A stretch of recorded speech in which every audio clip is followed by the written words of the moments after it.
ఆధ్యాత్మికతలో, భారతీయ ఆధ్యాత్మికతలో వచ్చినటువంటి కన్ఫ్యూజన్స్ గురించి మాట్లాడుకుంటున్నాం మనం, గందరగోళాల గురించి. ఆ గందరగోళాలు మనం పూర్తి స్పష్టమైనటువంటి అవగాహన లేకపోతే, దేని గురించి అయితే మనం ఇంత గొప్పగా చెప్పుకుంటున్నాము, భారతీయ సంస్కృతి అని, భారతదేశం ప్రపంచానికే జగద్గురుత్వం వహిస్తుంది అని రకరకాలుగా మనం కబుర్లు చెప్పుకుంటున్నాం మనం. కానీ ఆ వహించటానికి ఆధారాలేంటి, ఆ ఆధారాలను మనం పూర్తిగా మర్చిపోతున్నాం. మనం స్కూల్కి మనం పిల్లవాడిని పంపిస్తే, పొద్దున 10 గంటలకు పంపిస్తే, వాడు మళ్ళా 1 గంటకి తిరిగి వచ్చేస్తే ఏమంటాం మనం? ఎగ్గొట్టాడు అంటాం. అంతేనా? మన ఉద్దేశం ఏంటి? 10 గంటలకు స్కూల్కి పంపిస్తే సాయంత్రం వస్తాడని. భర్త ఆఫీస్కి వెళ్ళాడు, మళ్ళీ ఎప్పుడు రావాలి? సాయంత్రం రావాలి కదా. మన అవగాహన ఒక ఉద్యోగం గురించి కానీ దాని గురించి కానీ ఏంటి? షాప్ తెరిచాడు, పొద్దున్న 8 గంటలకు వెళ్ళాడు, ఎప్పుడు రావాలి? మళ్ళా 1 గంటకు వచ్చి భోజనం చేసి మళ్ళీ వెళ్ళిపోవాలి. వెళితే మళ్ళీ రాత్రి 7:30కు 8 గంటలకు రావాలి. అంటే ఇదంతా ఎందుకు ఉదాహరణ ఇస్తున్నానో అర్థం చేసుకోండి మీరు. ఆధ్యాత్మికత అంత కష్టమైంది ఏం కాదు. మర్చిపోయాం మనం, మర్చిపోయి మనం గందరగోళం తెచ్చుకున్నాం. స్కూల్లో చేరిన రోజు నుంచి పిల్లవాడు రెగ్యులర్గా చదివితే పరీక్ష రోజుల్లో కూడా అతను చదవాల్సిన పనిలే. నేను ఎంఎస్సీ చదువుతున్న రోజుల్లోనే పరీక్ష రాసి ఎంఎస్ సెకండ్ షోకి వెళ్ళేవాళ్ళం మేము. నెక్స్ట్ డే మార్నింగ్ మళ్ళా పరీక్ష ఉంది. అంటే ఏం చదవాలో అర్థమయ్యేది కాదు, అన్నీ వచ్చినట్టే ఉండేవి. కంటిన్యూస్ గా ప్రతిరోజు చదువుకుంటూ ఉంటే పరీక్ష రోజులు చదువుకోకర్లే. లేకపోతే ఏమవుతుంది? పరీక్ష రోజు వచ్చేసరికల్లా గందరగోళం, సిలబస్ ఎంతో తెలియదు, చదివితే బుర్రకెక్కదు. ఇది చదువుతూ ఉంటే అది గుర్తుకొస్తూ ఉంటుంది, ఇది సగం చదివి అది సగం చదివి నానా గందరగోళం పడతాం. విద్యాలయాలలో ఏం చేయాలో మనకి తెలుసు, చదువుకోవాలి. ఒకవేళ పాఠాలు చెప్పకపోయినా, చెప్పటం లేదు అని గందరగోళం పడతాం కదా. ఏం చెప్పాలో తెలియకపోవచ్చు, సిలబస్ మీకు తెలుసు, లెక్చరర్ పాఠం చెప్పటం లేదు, అది తెలుస్తోంది కదా మీకు. వీడు పాఠం చెప్పటం లేదు, నాకు కావాల్సినటువంటిది ఈ విద్యాలయంలో నేను పొందలేకపోతున్నాను అనుకునేసరికల్లా ఎక్కడికి వెళ్తున్నాం మనం? ఇమ్మీడియట్ గా రెసిడెన్షియల్ కాలేజెస్కి వెళ్ళిపోతున్నాం. ఇక్కడ 1000 రూపాయలు 2000 ఇచ్చుకుంటాం, అక్కడ 50,000 40,000 ఇచ్చుకుంటాం. దేనికి ఇచ్చుకుంటాం? ఇచ్చుకున్న తర్వాత మనం దేనికైతే 40,000 50,000 కడుతున్నాము, ఏ విద్యాలయంలో కడుతున్నాం, అక్కడ మనం కొన్ని గంటలు కూర్చుంటాం. లెక్చరర్ పాఠం చెప్తూ ఉంటాడు, అప్పుడు మీరు మాట్లాడుతూ ఉంటారా, మౌనంగా ఉంటారా? మౌనంగా ఉంటారు మీరు. ఎవరు ఎంత గొప్ప మౌనంగా ఉండగలిగితే లెక్చరర్ చెప్పింది అంత బాగా అర్థం అవుతుంది, అంతేగా. స్టూడెంట్కి కాలేజీలో వాడి మనస్సుని లెక్చరర్ చెప్తుంది రైటా తప్ప, ఇలాగే చెయ్యాలా, ఎడం చేత్తో ఆరతి ఇవ్వాలా, కుడి చేత్తో ఆరతి ఇవ్వాలా, నేను చెప్పాను కదా. ఇవి మనకి అడ్డుపుల్లలు. ఏం నేర్చుకోవాలో కాదు, ఎడం చేత్తో రాస్తూ ఉంటే మీరేం అనుకోరు, ఎడం చేత్తో రాస్తున్నాడు అనుకుంటారు కదా. తప్పు చేసేస్తున్నాడు, కొంపలు అంటుకుపోతున్నాయి, ఎడం చేత్తో రాస్తున్నాడు, ఇంకేముంది, ఇంకా సరస్వతీదేవి కోపం వచ్చేస్తుంది, బెడిసి కొట్టిస్తున్న సరస్వతీదేవి అనుకుంటున్నారా? మరి మీరు ఎడం చేత్తో ఆరతిస్తే ఏమవుతుంది? ఏమవుతుంది? కానీ దీనికి ప్రాముఖ్యత ఇచ్చేసి, కర్మకాండకి ప్రాముఖ్యత ఇచ్చేసి, గాయత్రి మంత్రం 5 మాలలే అయిపోయిందా లేదా దాని మీద దృష్టి ఉంటుంది తప్ప, నేను ఒక్కొక్క మాల గాయత్రి మంత్రం చేస్తూ ఉంటే, ఒక్కొక్క గాయత్రి మంత్రాన్ని నేను ఉచ్చారణ చేస్తూ ఉంటే నాలో ఏం మార్పు వస్తుంది అనేది గమనించుకోలేకపోతున్నాం. తొందర అయిపోయి ఏం చేయాలి? ఎక్కడికి వెళ్ళాలి? 5 మాలలు గాయత్రి చేయాలి, 1 మాల దత్త ఇది చేయాలి, 1 మాల అది చేయాలి, గబగబ లాగేశారు. తర్వాత ఎక్కడ ఉంటారు? ఇక్కడేగా ఉండేది మీరు. కానీ తొందర ఎందుకు? కాబట్టి అక్కడ మనం తప్పు చేసేది. మనం చేస్తున్నటువంటి పనిలో అభిరుచి, టేస్ట్, రుచి కలిగించుకోలేకపోతున్నాం.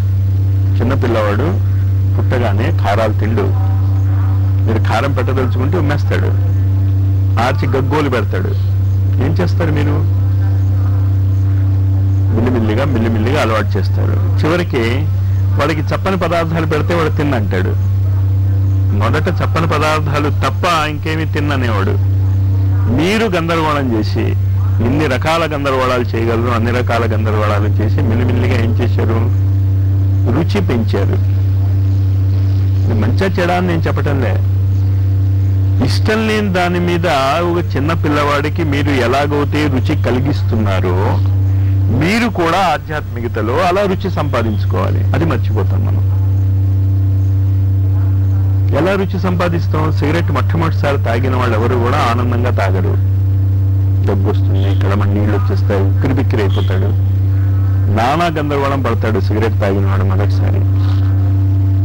మిల్లిమిల్లిగా చుట్టుపక్కల ఉన్నటువంటి స్నేహితులు, లేకపోతే వీడికే అనిపిస్తుంది ఫలానా దాంట్లో హీరో తాగాడు కదా, హీరో చేసిన మిగతా పనులు గుర్తుండవు, విలన్తో ఫైటింగ్స్ అవి గుర్తుండవు. వీడికి దగ్గు వచ్చేస్తుంది, ఇంకేముంది నువ్వు సిగరెట్ తాగితే చస్తావని డాక్టర్ చెప్తాడు. చెప్పినా వీడి చేతిలో ఏం లేదు, ఇంకా తాగాల్సిందే వీడు. అలాంటప్పుడు ఒక గాయత్రి మంత్రం మీద, ఒక యోగ విద్య మీద దాన్ని వదలలేనటువంటి ఆప్యాయత మీరు ఎందుకు పెంచుకోలేకపోతున్నారు? పెంచుకోవాలి అనుకోవటం లేదు కనుక, అందుకంటే మీకు తెలియటం లేదు అది పెంచుకోవాలని. ఎందువల్ల తెలియటం లేదు? ఎక్కడైతే దాని మీద మీకు అభిరుచిని పెంచాలో, ఎక్కడైతే మీకు దీని గురించి చాలా స్పష్టమైనటువంటి అవగాహన ఇవ్వాలో ఆ దేవాలయాలలో ఆధ్యాత్మికత లేదు. మీరు జాగ్రత్త పడకపోతే ఇప్పటికే దేవాలయాలు సర్వనాశనం అయ్యాయి. దేవాలయాల్లో ఆధ్యాత్మికత ఎక్కడుంది? రైటా తప్ప ప్రశ్న కాదు. అక్కడ విష్ణు దేవాలయానికి వెళ్ళాం, ఏ మానసిక స్థితిలో వెళ్ళాలి, ఏ డ్రెస్ వేసుకుని వెళ్ళాలి, ఏ పువ్వులు తీసుకెళ్ళాలి, ఏ మంత్రాన్ని అక్కడ ఉచ్చారణ చేయాలి, ఏ మంత్రాన్ని అక్కడ ఉచ్చారణ చేయకూడదు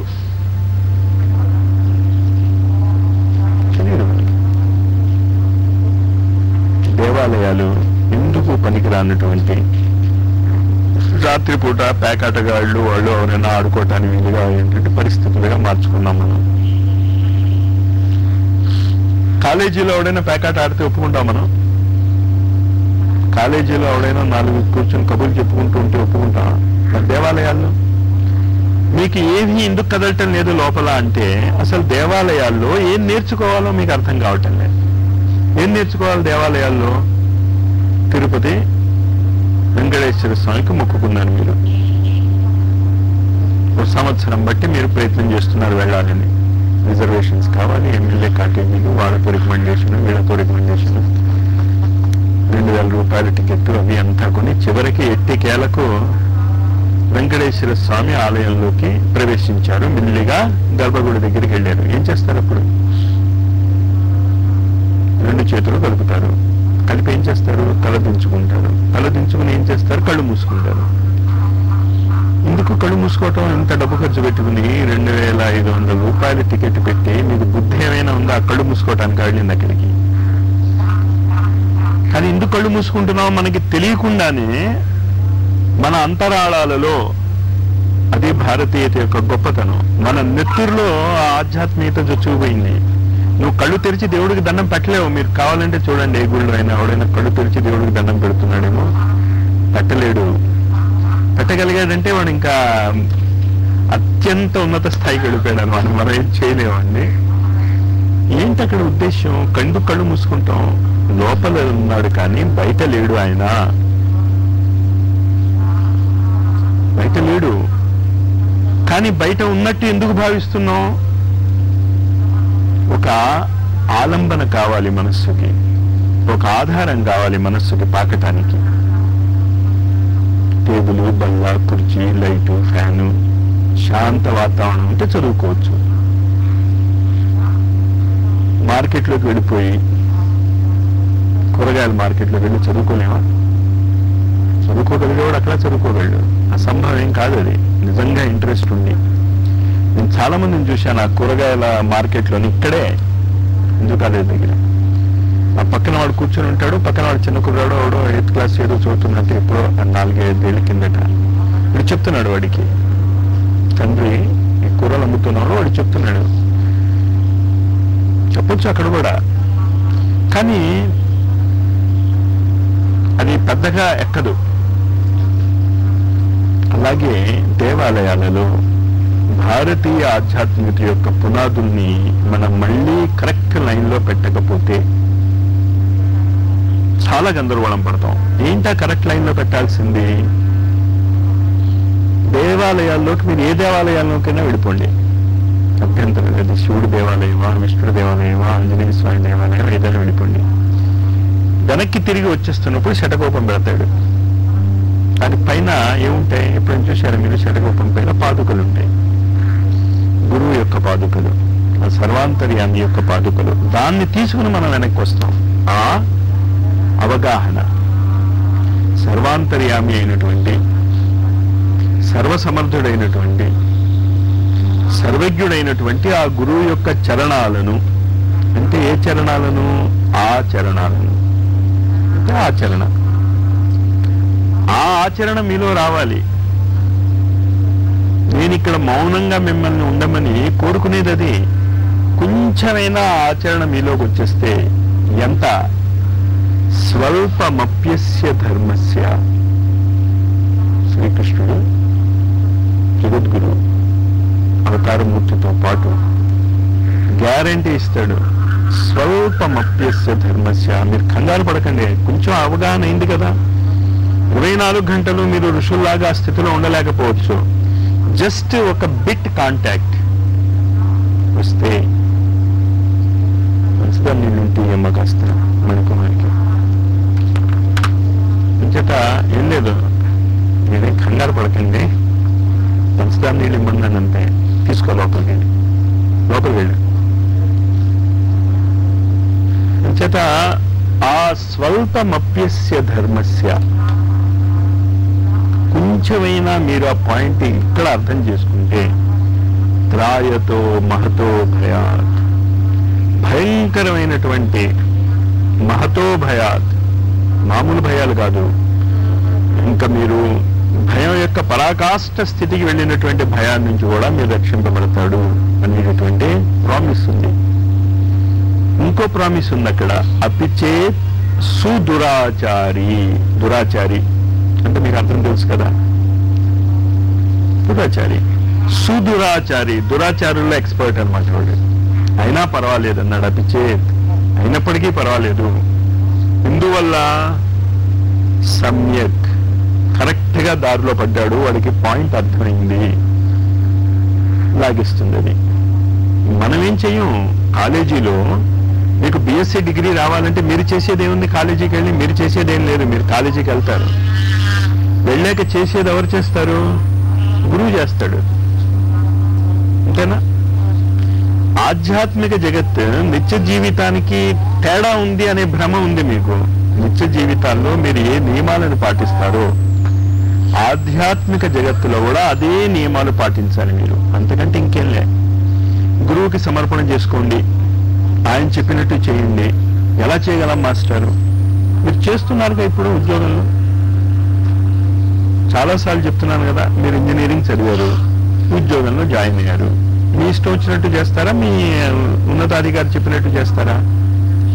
వాడు చెప్పినట్టుగా చేసేది. మీ శరీరం, మీ మనస్సు, మీ బుద్ధి ఏం చేస్తుంది? ఆ క్షణంలో ఉద్యోగం చేస్తున్నప్పుడు మీ ఇష్టానుసారం చేయటం లేదు. మీ ఇష్టానుసారం చేస్తే ఉద్యోగం నుంచి పీగబారేస్తాడు. కానీ మీకు తెలుసు కదా. అలాగే గురువులకి సమర్పణ చేసుకోండి. ఏంటి కష్టం అందులో? పార్ట్ టైం జాబ్ చేసేవాళ్ళు చాలా మంది ఉన్నారు. కాలేజీలో లెక్చరర్గా ఉండొచ్చు, ఇంకో చోట టైపిస్ట్గా ఉండొచ్చు. పార్ట్ టైంగా టైపిస్ట్గా ఉన్నప్పుడు నేను లెక్చర్ కొడతానంటే వీలవుతుందా? కుదరదు కదా. లెక్చరర్గా ఉన్నప్పుడు నేను పార్ట్ టైంగా టైప్ చేస్తున్నాను కదా, మీ క్లర్క్ని తీసేయండి నేను టైప్ చేస్తానంటే ఒప్పుకుంటారా? ముందు ఆ క్లర్క్ ఒప్పుకోడు, మిగతా వాళ్ళు ఒప్పుకున్నారు. అలాగే ఈ ఆధ్యాత్మికతను కూడా మీరు 24 గంటలు చేసే కళ్ళే. పార్ట్ టైం జాబ్లో లాగా నేను ఈ 3 గంటలో 4 గంటలో 5 గంటలో నా మనస్సుని, నా బుద్ధిని, నా శరీరాన్ని గురువుకి సమర్పిస్తున్నాను. ముందు ఆ నిర్ణయం తీసుకోండి. అంతకంటే తక్కువ కుదరదు. దానికంటే తక్కువతో మీకు పెద్ద లాభం రాదు. ఇప్పుడు క్లాసులో ఫస్ట్ క్లాస్ అది రావాలి అంటే రోజుకి 3-4 గంటలు చదవకుండా ఫస్ట్ క్లాస్ ఎక్కడి నుంచి వస్తుంది? అలాగే ఆధ్యాత్మిక జీవితంలో కూడా మీరు 3-4 గంటలు రోజుకి శ్రమ పడాలి. ఎలా, ఏ విధమైనటువంటి శ్రమ, ఆ ట్రిక్ నేర్చుకోండి. ఇక్కడ తమాషా ఏంటంటే ఆధ్యాత్మిక జీవితానికి మీరు వేరుగా కూర్చుని ఏదైనా చేస్తే అది సాధన అవుతుంది తప్ప జీవితం అవదు. చాలా జాగ్రత్తగా అర్థం చేసుకోండి నేను చెప్తున్న పాయింట్. మిలిటరీలో జాయిన్ అయ్యాడు. జాయిన్ అయిపోగానే వాడికి తుపాకీ ఇచ్చేసి వెళ్ళి యుద్ధం చేసి అంటే చేయగలడా వాడు? చేయలేడు. ఏం చేస్తాం? ముందు వాడికి ఒక ట్రైనింగ్ ఇన్స్టిట్యూషన్లో పంపిస్తాం. ఆ ట్రైనింగ్ ఇన్స్టిట్యూషన్లో ఆయుధాలను ఎలా వాడాలి అనేది ట్రైనింగ్ ఇస్తారు. ఓ బొమ్మను పెడతారు, ఓ బాయ్ని ఇచ్చి గుచ్చంటారు. బయటకు వచ్చి కూడా అలాగే గుచ్చటం మొదలెడితేవాడు మాకు నేర్పారండి, అక్కడ మీకు తెలీదు, నేను మిలిటరీ ట్రైనింగ్ పొందాను, బాయ్నెట్ ఇచ్చి వాడు ఇలా గుచ్చమన్నారు అని చేత వాడు బయటకు వచ్చాడు, బాయ్నెట్ తీసుకున్నాడు. దారిలో కనిపిస్తున్న ప్రతివాడి బొజ్జలో గుచ్చుతో వచ్చాడు అనుకోండి, భలేగా ఉంటుంది ఆ ట్రైనింగ్. మనం చేసే పిచ్చి పని అది. సాధన ఎక్కడ ఉపయోగించుకోవాలో అక్కడ ఉపయోగించుకోండి నిత్య జీవితంలో. మళ్ళీ చెప్తున్నాను, అర్థం చేసుకోండి. ఇక్కడ కూర్చున్నట్టు, ఇక్కడ చేసినట్టు మీరు అక్కడ చేయక్కర్లే. ఇక్కడ ప్రాక్టీస్ చేశారు మీరు. ఈ ప్రాక్టీస్ నిత్య జీవితంలో మీకు ఉపయోగపడాలి. నిత్య జీవితంలో మీకు ఏదైనా ఆవేదన వస్తే, ఎలాంటి ఆవేదన? మీ యొక్క సామర్థ్యాతీతమైనటువంటి ఆవేదన. చాలా జాగ్రత్తగా ఈ పదాన్ని అర్థం చేసుకోండి. మీ సామర్థ్యము దాటిపోయింది, ఇంకా నా చేతిలో ఏమీ లేదు అన్నప్పుడు ఈ టెక్నిక్ ఉపయోగించుకోండి. ఇమ్మీడియట్ గా రిజల్ట్ వస్తుంది. మీకు ఛాలెంజ్ అది, గ్యారంటీ అది.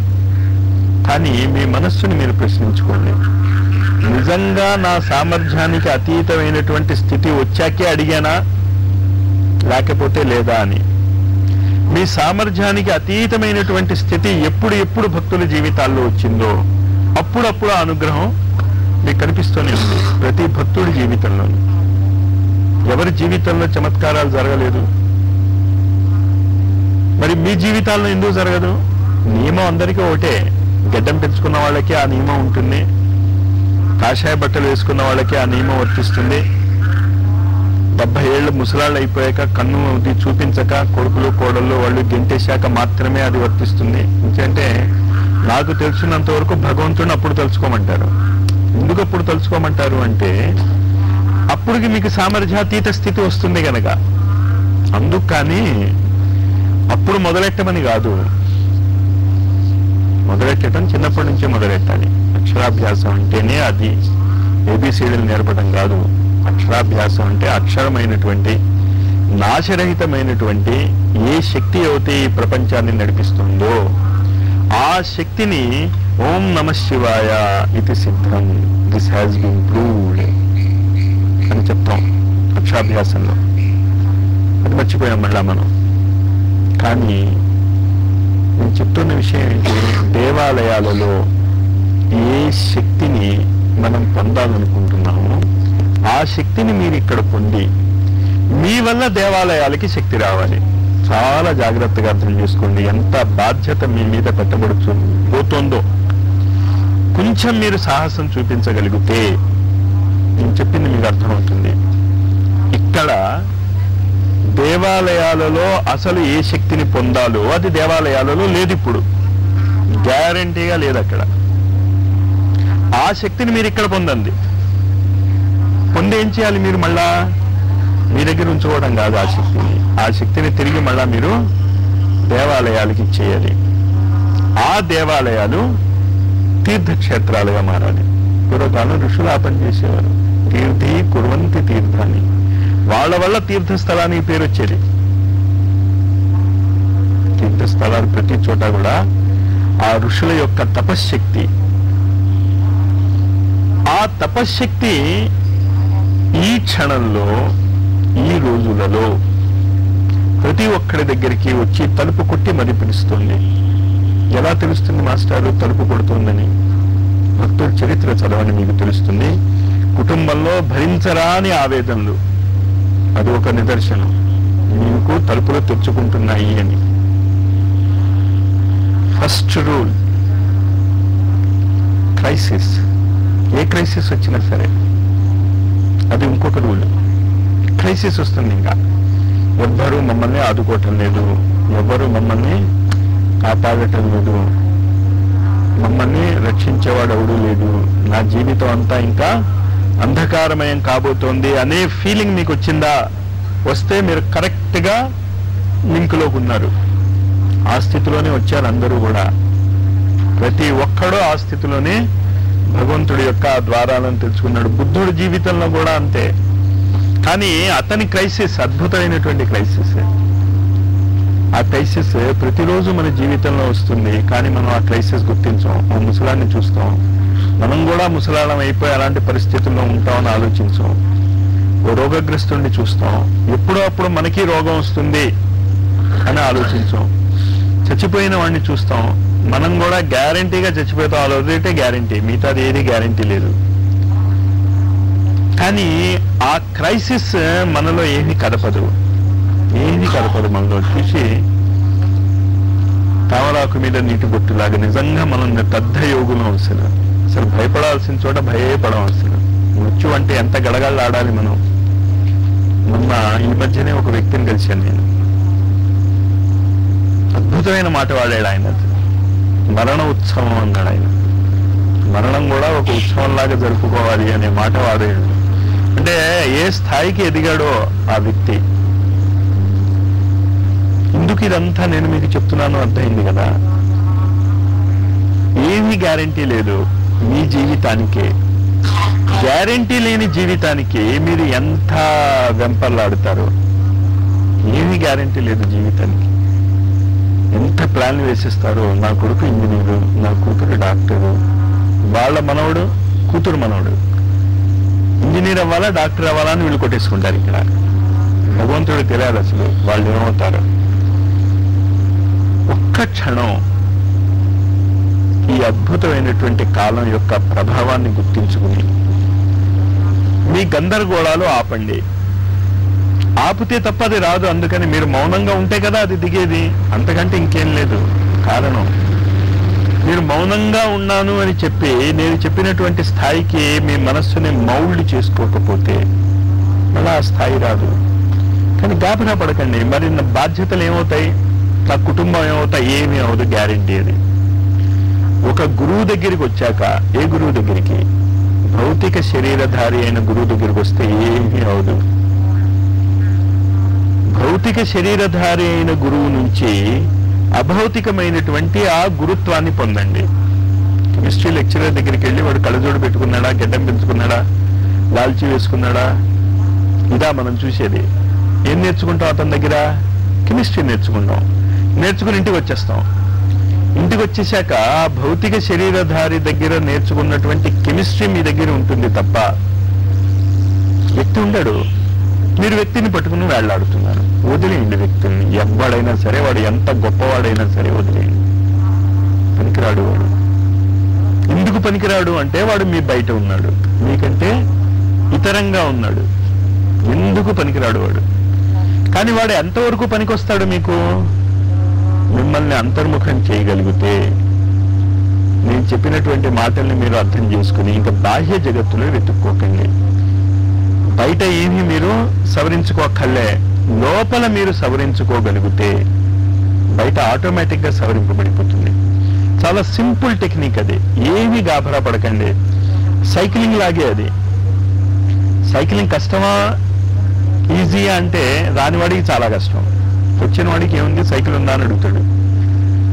స్కూటర్ వచ్చిన వాడికి ఎక్కడికైనా వెళ్ళాలి అంటే స్కూటర్ ఉందా అని అడుగుతాడు. రానివాడికి స్కూటర్ ఉన్నా ఒకటే, లేకపోయినా ఒకటే. ఈత కొట్టడం రాని వాడికి నీళ్లు చూస్తే భయం. ఈత కొట్టడం వచ్చిన వాడికి అసలు నీళ్ళు ఎక్కడున్నాయా అని వెళ్తాడు వాడు, ప్రాబ్లమ్స్ ఎక్కడున్నాయా అని. కంగారు పడకండి. మీ ప్రాబ్లమ్స్, మీ ఆర్తి, మీ ఆవేదన ఇక్కడికి తీసుకొచ్చింది అనుకోకండి. దానివల్ల రాలేదు మీరు. దాని ద్వారా ఆ గురువుల యొక్క స్పర్శ మీకు రావాలి కనుక ఇక్కడికి వచ్చారు. లేకపోతే చాలా చోట్ల ఉన్నాయి వెళ్ళటానికి, ఇక్కడ రావక్కర్లేదు మీరు. కానీ ఆ అవకాశాన్ని మిస్ చేసుకున్నారు అనుకోండి. నాకు ఒంట్లో బాగోలేదను, ఫలానా వాడు వస్తే వాడి పక్కన నేను కూర్చుంటానా, నాకు వాడికి పడదు, వాడు ఆ బ్యాచ్ వాడు, ఈ బ్యాచ్ వాళ్ళు చచ్చాంతో. ఇంకా కొంచెం మీరు నిజంగా మౌనంలో ఉండగలిగితే బ్యాచ్లు అవి ఏం ఉండవు. ఏం బ్యాచ్లు ఉంటాయి మౌనంలో? అంతా ఒకటే. మరి అలాంటప్పుడు చాలా మందికి వచ్చే క్వశ్చన్ ఏంటంటే, మా పిల్లల భవిష్యత్తు ఏమవుతుంది? మీరు చేతనైనంత తీర్చిదిద్దామని చెప్తున్నాను నేను. బాధ్యత నుంచి పారిపోమని చెప్పటం లేదు. ఏది చేయాలి, ఏది చేయకూడదు, ఆ క్షణంలో మీరున్న పరిస్థితులు బట్టి మీకు ఏది ఉచితం అనిపిస్తే అది చేయండి. గ్యారంటీ ఏంటంటే అది కరెక్ట్ కాకపోతే లోపల ఉన్నటువంటి గురువు అది జరగనివ్వడు. అంచేత మీరు అనుకున్నట్టు జరగకపోతే గాబరా పడకండి. మీకు లోపల ఉన్నటువంటి ఆ గురువు మీద ఆ మాత్రం నమ్మకం ఉంచుకోండి. He knows best. వాడికి తెలుసు ఎప్పుడు ఏం చెయ్యాలో, ఎలా చెయ్యాలో. నిజమే, మీరు బాధగానే ఉన్నారు. నేను ఉదాహరణ ఎప్పుడు ఇస్తాను కదా, క్యాటరాక్ట్ ఆపరేషన్ డాక్టర్ దగ్గరికి వెళ్ళి చూపిస్తే ముదరాలంటాడు, చేయడు. ముదురితే చేస్తానంటాడు. మరి అంతవరకు నాకు కనిపించదు కదా, డాక్టర్ ఏం చేయలేడు. ముదిరితే అప్పుడు తీస్తే మీకు సుఖం, డాక్టర్కి సుఖం. ముదరకుండా తీస్తే మీకు కన్ను పోయే ప్రమాదం ఉంది. అంచేత మీకు వచ్చినటువంటి బాధలు, మీరు పడుతున్న, మీలో ఏ ఒక్కరికి ప్రస్తుతం ఉన్నటువంటి మీ బాధలు గ్యారంటీగా 2-3 నెలల్లో ఉండవు. బాధలు అంటే ఏంటో గుర్తుంచుకోండి. అయితే మాకందరికీ రోల్స్ రాయిస్ కారు ఇచ్చేస్తున్నా మాస్టర్,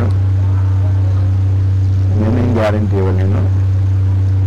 సుఖంగా ఉంటారు మీరు, అది గ్యారంటీ. ఇప్పుడున్నటువంటి ఆవేదన, ఇప్పుడున్నటువంటి ఆ సైకలాజికల్ ప్రెషర్స్ గ్యారంటీగా మీకు ఉండవు. పంచదార తిన్నాక తీపి ఎలా ఉంటుందో గురువు యొక్క అనుగ్రహం ఈ 2-3 నెలలలో గ్యారంటీగా మీ జీవితాన్ని మార్చివేస్తాయి. మార్చనివ్వండి. ఇలా అక్కడ చాలా జాగ్రత్తగా మీరు గమనించుకోండి. మార్పు వస్తున్నప్పుడు మానవ సహజం ఏంటి అంటే మార్పు ఇష్టపడ్డు. చాలా తీవ్రగతిలో మారుస్తుంది గురువు యొక్క శక్తి. మీ జీవితాలని ఒక తుఫాన్లో కొట్టేసినట్టు కొట్టేస్తుంది. చాలా అద్భుతమైనటువంటి ఉదాహరణ ఇచ్చారు గురువు గారు శ్రీరామ శర్మాచార్య. ఎండిపోయినటువంటి ఆకు ఒక తుఫాన్ గాలి వేస్తే పైకి ఎలా లేచిపోతుందో, కంట్రోల్ ఉండదు దానికి, ఇంకా అది అలా పైకి లేచిపోతుంది. మీ జీవితాలు కూడా అలా పైకి లేస్తాయి. మీ కంట్రోల్లో ఏం ఉండదు అక్కడ. కానీ మీరు ఏం చేయగలరు? ఎగురుతున్నటువంటి ఆకు ఓ రాయిని పట్టుకోగలదు. గాలి పైకెత్తిస్తూ ఉంటే నేను ఎగరను. రాయిని పట్టు కూర్చోండి. దేవతా విగ్రహాలు కూడా రాళ్లే. విగ్రహాన్ని పట్టు కూర్చోకండి. గురువు యొక్క భౌతిక స్వరూపం కూడా రాయే. పట్టు కూర్చోకండి. దాన్ని అర్థం చేసుకోండి. నేను ఏం చెప్తున్నాను, మీ లోపల ఉన్నటువంటి మీ అందరిలోనూ ఉంది అదే శక్తి, ఒకే శక్తి ఉంది. గ్యారంటీ ఇస్తున్న ఋషులు. ఆ శక్తిని టచ్ చేయండి. టచ్ అయింది. ఈ 3 రోజుల్లో గ్యారంటీగా టచ్ అవుతుంది. ఇక్కడే కాదు, ఎవడైనా 3 రోజులు మౌనంగా ఉంటే టచ్ అయిపోతుంది. అది ప్రకృతి నియమం. అది 5-6 గంటలు మీరు మంచినీళ్ళు తాగకుండా ఉంటే ఆటోమేటిక్గా దాహం వేస్తుంది. ఇప్పుడు మీ మంచినీళ్ళ సంగతి చెప్పాను కదా, మీలో చాలా మందికి అప్పుడే దాహం మొదలై ఉంటుంది. సహజం అది, ఆ సైకలాజికల్ రియాక్షన్ అది, అంతకంటే ఇంకేం లేదు అది. అలాగే 3 రోజుల పాటు ప్రపంచంలో ఎవడైనా గురువు యొక్క మౌన స్వరూపాన్ని నేను దర్శించాలి అని కూర్చుంటే అది క్లిక్ అయిపోతుంది గ్యారంటీగా. దాన్ని మీరు అనుభూతిలోకి తెచ్చుకున్నారా లేదా, అది మీ సామర్థ్యం మీద ఆధారపడి ఉంటుంది, గురువు మీద ఆధారపడి ఉండదు. అది ఇంకా ఏంటి మీ సామర్థ్యం? టైం పడుతుంది. వివేకానందగా మారటానికి ఎన్నేళ్లు పట్టింది మీకు తెలుసా? సిద్ధి సాయిగా మారటానికి ఎన్నేళ్లు పట్టింది? వెంకయ్య స్వామిగా మారటానికి ఎన్నేళ్లు పట్టింది? కడుపులో ఉన్నటువంటి చెవటం అమ్మ. అంత గొప్ప స్థితికి మారటానికి ఎన్నేళ్లు పట్టింది? ఇక్కడ కురుమద్దాల, ఇక్కడది పిచ్చమ్మ, నాల పిచ్చమ్మ. ఈ మధ్యనే అంటే 70, 80లో ఇంతవరకు బతికే ఉన్నారు వాళ్ళు. నాలపల్లిలో కూలి నాలి చేసుకునేటటువంటి ఆమె పిచ్చిది అనుకునేవారు. పిచ్చికి కావాల్సిన ట్రీట్మెంట్ కూడా చేయించారు అందరూ. పాపం తల్లిదండ్రులు పాపం ఏ కొరత రానివారు. వీడు ఎక్కడ చదువుకుని బాగుపడిపోతాడో అన్నట్టే, వీడు ఎక్కడ బాగుపడిపోయి పెద్ద గురువు అయిపోతాడో, ప్రపంచ ప్రఖ్యాతి గాన్ని గణిస్తాడో అని వెళ్ళనివ్వం మన పిల్లల్ని దారెమ్మట. అంటే మనకి చాలా భయం. వాడు రామకృష్ణ పరమహంస అయిపోయాడు అనుకోండి, మీకు ఇష్టం ఉండదు. వివేకానంద అయిపోయాడు అనుకోండి, మీ అబ్బాయి, మీకు ఇష్టం ఉండదు. ఎందుకంటే వాడు అవ్వాలి అంటే వాడు త్యాగాలు చేయాలి. మీరు కూడా చదవండి వాళ్ళ జీవిత చరిత్రలో. కానీ ఆ త్యాగాలు ఎందుకు చేయవలసి వచ్చింది? రాళ్లను పట్టుకోవటం వల్ల. రాళ్ళని అంటే భౌతికమైనటువంటి కోరికలకి మీరు ప్రాముఖ్యత ఇవ్వటం వల్ల. మరి మీరు ఏం చేయాలి? ఏమీ చేయకండి. మీరు పారిపోకండి సమస్యల నుంచి. అలానే సమస్యల్లో తలదూర్చకండి. వెళ్ళి హిందీలో సామెత ఉంది, ఆరే బయల్ ముझे మారని. ఎద్దు దగ్గరికి వెళ్ళేటవాడు వెళ్ళి నన్ను పొడు అన్నట్ట. పొడిస్తే వాడు పరిగెట్టిస్తుంది. అప్పుడు పరిగెట్టడం ఎందుకు? కావాలనే సమస్యల్ని తెచ్చుకోకండి. ఉన్న సమస్యల నుంచి ఖచ్చితంగా పారిపోకండి. నుంచోండి అక్కడ. మీరేం చేయక్కర్లే, నుంచోండి అక్కడ. నిమిత్త మాత్రం భవసంగ సాధ్యం. భీష్మంచ ద్రోణంచ జయద్రథంచ కర్ణం తధాన్యానపి యోధవీరాన్. భీష్ముడు, ద్రోణుడు, జయద్రథుడు, కర్ణుడు లాంటి వీరుణ్ణి ఎప్పుడో నేను పంపించానండి. సమస్యలు ఏం లేవు అక్కడ. ఆ సమస్యల వంకతో తన వైపు ఆకర్షించుకున్నాడు మిమ్మల్ని. లేవక్కడ సమస్యలు. కానీ ఆయన వైపు ఆకర్షింపబడకుండా సమస్యల వలయంలో మీరు కూరుకుపోతే గురువు ఏం చేస్తాడు? కొంచెం దాన్ని, ఆ సటిలిటీని పట్టుకోండి. అందుకని నేను ఆహ్వానిస్తున్నాను మిమ్మల్ని. తరచూ రండి ఇక్కడికి, కూర్చోండి మౌనంగా. మాస్టర్ మాట్లాడలేదు, మీకు తెలియదు నేను చాలా మాట్లాడుతున్నాను, ఇదివరకు కంటే ఎక్కువ మాట్లాడుతున్నాను. మీరు ఆ ప్రెషర్ అనుభూతి చెందగలిగితే, కావాలనే నేను మీతో కూర్చోవటం లేదు. కూర్చుంటే మీరు భరించలేరు, తలనొప్పి పారిపోతారు. ఆ ప్రెషర్ అలవాటు ఉంటే ఓకే, అలవాటు లేకపోతే వచ్చే బాధ అది. ప్రతి వ్యక్తి మీద సైన్స్ చెప్తుంది, కొన్ని టన్నుల, 100 టన్నుల బరువు గల గాలిని మోస్తున్నాం మనం. కానీ మీకు తెలుస్తున్నా మోస్తున్నాం, ఎంత తేలిగ్గా తిరిగిస్తున్నాం.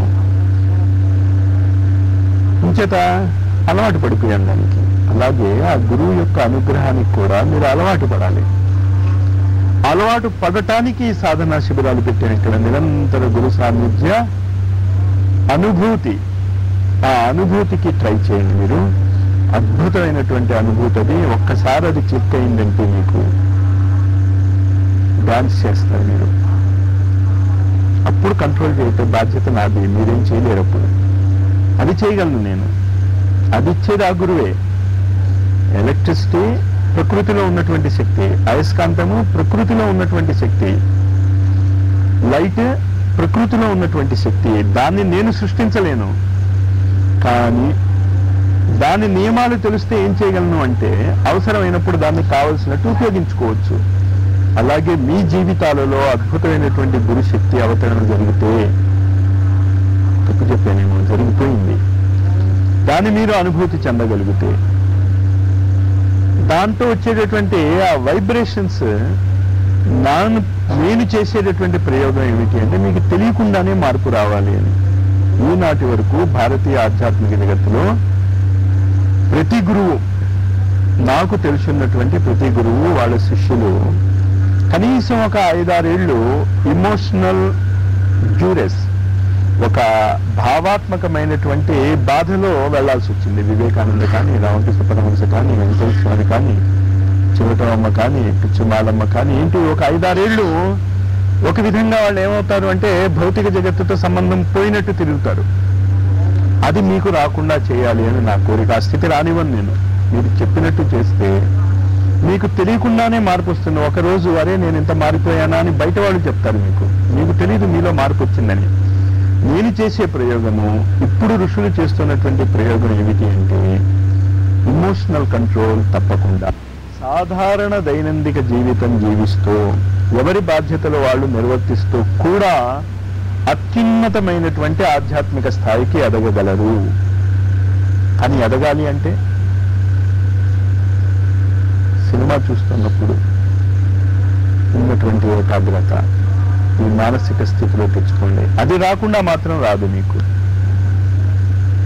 చాలా రిపీటెడ్గా చెప్తా. ఎప్పుడు ఇది సాధన చేస్తాం. ఇంటికి వెళ్ళారు, మీకు 15 నిమిషాలే టైం ఉంది, 15 నిమిషాలు టైం లేదు అని మాత్రం అనకండి. మీరు అస్సలు నిజంగానే టైం లేదు, భారతీయులకి టైం లేదు అంటే నేను నమ్మను. కానీ నిజంగానే టైం లేదు, 15 నిమిషాలు లేట్గా పడుకోండి, 15 నిమిషాలు వచ్చేస్తుంది. పడుకోలేము, రోజు రాత్రి 1:30కి మేలుకొని మీరు పనులు చేసుకుంటున్నారు, 1:15కి లేవండి, 15 నిమిషాలు వచ్చేస్తుంది కదా. టైం లేదనకండి. ఖచ్చితంగా ఈ రోజు నుంచి, ఈ క్షణం నుంచి ఫిక్స్డ్ టైం పెట్టుకోండి. ఇంట్లో సాధ్యమైనంత వరకు అదే టైంకి మౌనంలోకి వెళ్ళిపోండి. మౌనంలోకి వెళ్ళిపోయి గాయత్రి మంత్ర జపం చేయకండి, మౌనంలోకి వెళ్ళిపోయి భజనలు చేయకండి. మౌనం అంటే మౌనమే, శాంతి, పీస్. దాన్ని బైబిల్లో పీస్ దట్ పాసెట్ అండర్స్టాండింగ్, అద్భుతమైనటువంటి శాంతి ప్రతిరోజు మీలోకి దిగుతుంది తెలియకుండా. మీ నిత్యకర్మల్ని మానకండి, బాధ్యతల్ని మానకండి. చాలా మందికి కొన్ని విచిత్రమైనటువంటి సమస్యలు వస్తాయి నిత్య జీవితంలోనే. To do or not to do, ఇచ్చేయాలా అచ్చేయాలా, ఇచ్చేస్తే బాగుంటుంది. బిజినెస్ పెట్టాలనుకుంటున్నాను, ఏ బిజినెస్ పెట్టాలి? మౌనాన్ని అడగండి. చూడండి, మీరు నన్ను అడగొద్దు అంటల్లో కారణం నేను బాధ్యత నుంచి తప్పించుకోవటం లేదు. మీకు అర్థం అవ్వకపోయినా గుర్తుంచుకోండి, మీ బాధ్యతే కాదు, చాలా మంది బాధ్యత. అది లక్షల సంఖ్యలో ఉంది, అది మీకు అనవసరం. ఇంచేత నన్ను అడగొద్దు అన్నాను అంటే అర్థం నన్ను అడగొద్దు అని కాదు. నాకు తెలుసు మీ బాధ, కానీ నా కోరిక ఏంటి అంటే మీ లోపల ఉన్నటువంటి గురువుని మీరు అడగగలిగితే ఎంత అద్భుతంగా ఉంటుంది. రామకృష్ణ అక్కర్లే, అప్పుడు శ్రీరామ్ శర్మ ఆచార్య అక్కర్లే, ఎవరు అక్కర్లే. మీ అంతర్యామిని, మీ లోపల ఉన్నటువంటి వాడిని మీరు పట్టేసుకోగలిగితే, అది నేను మీకు నేర్పగలిగితే, మీరు ఇంకో 10 మందికి నేర్పగలిగితే ఆ సమాజం ఎంత శాంతంగా ఉంటుంది, ఎంత హాయిగా ఉంటుందో ఊహించుకోండి. మొదటి బ్యాచ్ ఇప్పుడు మా సైన్స్లో కూడా చెప్తూ ఉంటాం. ఫస్ట్ బ్యాచ్ సబ్జెక్ట్ వైజ్ పెద్దగా నేర్చుకోలేదు, కానీ మార్క్ వైజ్ చాలా ఎక్కువ పడతాయి వాళ్ళకి. ఫస్ట్ బ్యాచ్ స్టూడెంట్స్ ఇంచేత ఫస్ట్ బ్యాచ్ వాళ్ళు ఇటు చెప్పేవాడికి ఏం చెప్పాలో తెలియదు. నిజంగా నాకు తెలియదు ఏ విధంగా చెప్పాలి మీకు.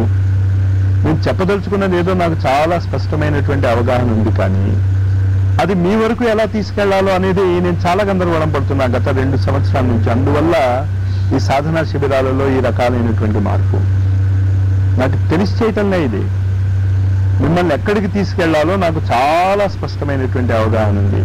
మీలో ప్రతి ఒక్కళ్ళని మీ స్థాయి బట్టి ఈ జీవితంలో ఎంతవరకు తీసుకెళ్లవచ్చు కూడా నాకు అవగాహన ఉంది. కానీ తొందరగా అక్కడికి తీసుకెళ్లాలి అనే తొందరపాటు ఉంది నాకు.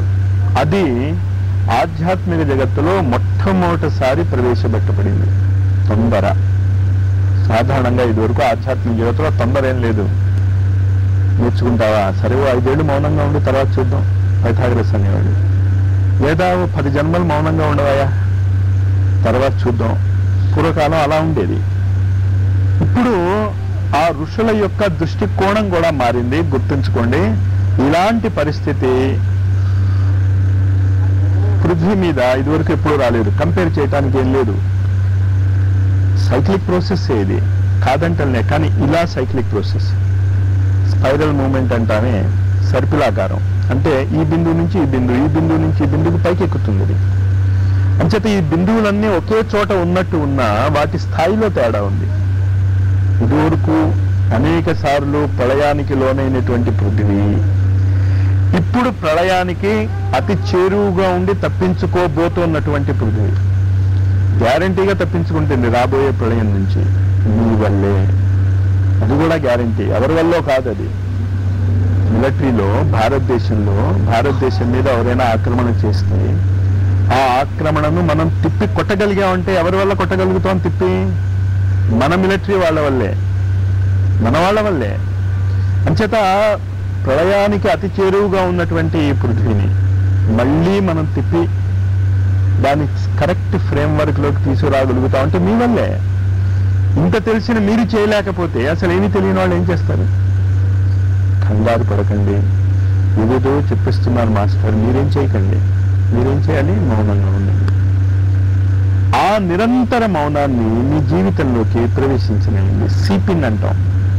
మీరు ఎలాగైతే చాప కింద ప్రవహిస్తూ మెల్లిగా చాపనంతటిని తడిపిస్తుందో, ప్రతిరోజు మీ మౌనం ఇంటికి వెళ్ళాక కూడా మీరు చేసేటటువంటి మౌనం మీకు తెలియకుండా మీ జీవితంలో అంతర్వాహినిగా సరస్వతిగా ప్రవేశిస్తుంది. మీరు గమనించుకోగలుగుతారు దాన్ని. కానీ చాలా తరచుగా మీరు ఇక్కడికి రావాల్సి ఉంటుంది. ఎంత తరచుగా? Nature will decide. మీకు వీలు లేదు, గాబరా పడకండి. కానీ రావటానికి ఎగ్గొట్టడానికి వీలు లేదు అనకండి. చూసుకోండి, మీరు సాధ్యమైనంత వరకు ఇక్కడ గడపటానికి ట్రై చేయండి. కానీ ఇక్కడ ఉంటే బాగుంది కదా అని బాధ్యతలను వదిలి వచ్చారో ఒప్పుకోదు ప్రకృతి. ఎలా చెప్పేది? మీరు ఆ సమత్వాన్ని ఎక్కడి నుంచి తెచ్చుకుంటారు? నా సలహా ఏంటి అంటే, ప్రతిరోజు ఆ గురువుని అడగండి. ఇవాళ నన్ను ఏం చేయమంటాం? మీలో చాలా మందికి వితిన్ ఏ వీక్ ప్రతిరోజు సందేశాలు అందటం మొదలెడతాయి. కానీ జాగ్రత్త, మొదటి సందేశాలు గురువు నుంచే వస్తాయి, తర్వాత సందేశాలు మీ అహంకారం నుంచి వస్తాయి. జాగ్రత్తగా చూసుకోండి. అక్కడ జాగ్రత్త పడటానికి తరచూ రమ్మంటున్నాను నేను. కానీ నా దగ్గరికి వచ్చినంత మాత్రాన మీరు కరెక్ట్ లైన్లో ఉంటారా? చెప్పింది జాగ్రత్తగా వినండి. ప్రతి టేపుని కనీసం 15 సార్లు వినండి. It is an order. నేర్చుకోదలుచుకున్న వాళ్ళు, విషయాన్ని అవగాహన చేసుకోదలుచుకున్న వాళ్ళు 15 సార్లు కంటే తక్కువ వింటే చెప్పింది అర్థం కాదు. ఇప్పుడు నేను చెప్పింది కూడా మీకు కొంచెం అర్థమైంది. కానీ నేను చాలా చెప్పాను. భవిష్యత్ ప్రణాళిక గురించి చెప్పాను, ఋషులు ఏం కోరుకుంటున్నారో చెప్పాను, పృథ్వీ పరిస్థితి ఏం కాబోతోందో చెప్పాను, మీ పరిస్థితి ఏం కాబోతోందో చెప్పాను, మీరు ఎలాంటి పరిస్థితులు ఎదుర్కోవలసి వస్తుందో కూడా చెప్పాను. జాగ్రత్తగా గమనించుకోండి. ప్రతి టేపు జాగ్రత్తగా వినండి. ఎందుకు ప్రతి టేపు జాగ్రత్తగా వినమని చెప్తున్నానంటే, ఒకసారి చెప్పిందే రెండోసారి చెప్పాను నేను. అది నా వీక్నెస్. కానీ అది మీరు మిస్ అయ్యారనుకోండి, ఇంకా ఈ జీవితంలో ఆ పాయింట్ మళ్ళా మీకు ఎవరు చెప్పరు. మళ్ళీ నేను కోరుకునేది, మీ దగ్గర లోపల ఉన్నటువంటి గురువుకు వెళ్ళిపోండి. ఈ అవకాశాన్ని మీరు వదులుకుంటే మళ్ళా మీ దగ్గరికి వచ్చి స్పూన్ ఫీడింగ్ చేసేటటువంటి పరిస్థితి మరి రాదు. ఈ పరిస్థితుల్లో మళ్ళా మీరు మీ వ్యక్తిగతమైనటువంటి ప్రాబ్లమ్స్ చర్చించాలి అనుకుంటే, నేను చెప్పింది మీకు అర్థం కాలేదు. నాకు తెలుసు మీ ప్రాబ్లమ్స్, తెలియదనేం కాదు, అక్షరాలా తెలుసు. ఏ కారణాల వల్ల ప్రాబ్లమ్స్ వచ్చాయో కూడా తెలుసు, మీకు తెలియదు. ఒక కారణం ఏంటి అంటే, ఆ ప్రాబ్లం లేకపోతే మీరు ఇక్కడికి వచ్చేవాళ్ళు కాదు. అది అదృష్టమా దురదృష్టమా మీరే నిర్ణయించుకోండి. ఒక లాజిక్. మరి అలాంటి ప్రాబ్లము మిమ్మల్ని ఎక్కడికి తోస్తుంది? ఖచ్చితంగా మంచి వైపే తోస్తుంది. తొయ్యనివ్వండి, దాన్ని కంగారు పడకండి. కానీ మీ అహంకారంతో నేను ఇంకోటి చెప్పినట్టు వినాలా అనే అహంకారం లేకుండా కొంచెం చెవులను ప్రకృతికి వదిలేస్తే ప్రకృతి నుంచే మీకు జవాబు పట్టుకోవటం నేర్చుకోగలుగుతారు. అయినా మీకు కన్ఫ్యూజన్ ఉంటే రిపీటెడ్గా నేను చెప్తున్నాను, నాకు రాసి ఇచ్చేయండి. ఇమీడియట్గా నేను రాసి మీకు రిప్లై ఇస్తాను. Let it be in writing, put it in writing కదా. ఉంటాయి నిజమే, చాలా చోట్ల ఏం చేయాలో మీకు అర్థం కాదు, అడగండి. కానీ నోటితో అడగండి. ఆ నోటి యొక్క భావాలను గురువుకి సమర్పించండి. కొంచెం ఆ తేడాన్ని అర్థం చేసుకోండి. ఎందుకు అలా చెప్పాను? రాసిన దానికి ఆధ్యాత్మిక జగత్తులో విలువ లేదు. అందుకే శృతి అంటాను తప్ప వేదాలు అవి ఏం రాయలే, వింటమే. రాసిన దానికి ఆధ్యాత్మిక జగత్తులో విలువ లేదు. ఇంచేత రాసింది మీరు గ్యారంటీగా మర్చిపోతారు. నా కోరిక కూడా ఏంటి అంటే, రాసిన ప్రాబ్లం మీరు గ్యారంటీగా మర్చిపోవాలి. మర్చిపోతారు, అది ప్రకృతి నియమం. అది కావాలంటే చూసుకోండి, మీరు చాలా ఇంపార్టెంట్ అని నోట్ చేసుకుంటారు, ఆ నోట్ చేసుకున్న పాయింట్ తప్ప విన్నది గుర్తుంటుంది. అందుకని రాసిమ్మంటున్నాను, పెద్ద ఆధ్యాత్మిక రహస్యం అందులో ఉన్నది. అంచేత వాక్ ద్వారా ఇక్కడికి లోపలికి వచ్చాక హెల్త్ ప్రాబ్లం అవుతే తప్పదు, కానీ అది కూడా రాసిస్తే నేను కూడా రాతపూర్వకంగానే మీకు మందులు ఇచ్చేస్తా. సాధ్యమైనంత వరకు మీ ప్రాబ్లమ్స్కి వైఖరి ఇవ్వండి, వాక్ రూపం ఇవ్వకండి, అది అక్కడే సమసిపోతుంది, గ్యారంటీగా అక్కడే ఆగిపోతుంది. అది మీరు వాక్ రూపం ఇచ్చి ఏం చేస్తున్నారు, దానికి ప్రాబ్లంని పెద్ద చేసుకుంటున్నారు. మనసులో ఆలోచనలు కూడా వాక్ రూపమే కదా. ప్రాబ్లం గురించి ఆలోచించకండి, it will be solved. Light వచ్చాక కూడా చీకటి ఉంది అంటే లైట్ లేదనే అర్థం, కానీ లైట్ వచ్చింది, దిగింది, భౌతిక జగత్తులో దిగి ఉంది 7 ఋషుల యొక్క శక్తి. మీకు అనుభూతిలోకి వచ్చి ఉంటుంది. చాలా మందికి రకరకాల అనుభూతులు వస్తాయి. అనుభూతులు వెంట పడకండి. మీ జీవితాలలో కూడా ఆ రుజుత్వము, ఆ ఋషుల యొక్క రుజుత్వం అంటే తెలుసు కదా, ఆ సరళత్వము చాలా సింపుల్ అయిపోతుంది. మీ లైఫ్ మొత్తం, మీ జీవితం మొత్తం ట్రాన్స్ఫార్మ్ అయిపోతుంది. రాత్రికి రాత్రి ఒక ఊరు మారిపోయింది సుధామానగర్గా. మీ జీవితాలు అంతా మార్చడం వాళ్ళకి, మీరు మార్చనివ్వండి వాళ్ళని, లొంగిపోండి దానికి, ఆ శక్తికి పూర్తిగా లొంగిపోండి. పట్టుకోకండి, ఇందాకనే చెప్పాక మీరు పట్టుకోకండి, దేన్ని కొట్టుకుపోండి, ఆ శక్తితో ప్రవహించండి. ఆ శక్తిలో, ఆ ప్రవాహంలో ఉండేటటువంటి ఆ తేలికతనాన్ని, ఆ ఆనందాన్ని, ఆ ఆత్మీయతను, ఆ ప్రేమను, అంతకంటే అద్భుతమైనటువంటి ప్రేమమయ స్పర్శ మీకు ఎప్పుడు లభించదు. ఆ లోపల ఉంది ఆ ప్రేమంతా, ఆ స్పర్శ, ఆ అనుభూతిని ఆనందించండి. ఆవేదన వచ్చి కళ్ళమ్మ నీళ్లు వస్తే ఆపుకోకండి, దాన్ని ఏం పర్వాలే, సిగ్గుపడాల్సిన పనిలే. మీరు అది నేర్చుకోవటానికే వచ్చారు ఇక్కడ, సిగ్గుపడుతూ కూర్చుంటే ఇక్కడ. ఫ్రీగా ఉండండి, అందరము ఒకే గురుత్వము యొక్క శిష్యులం.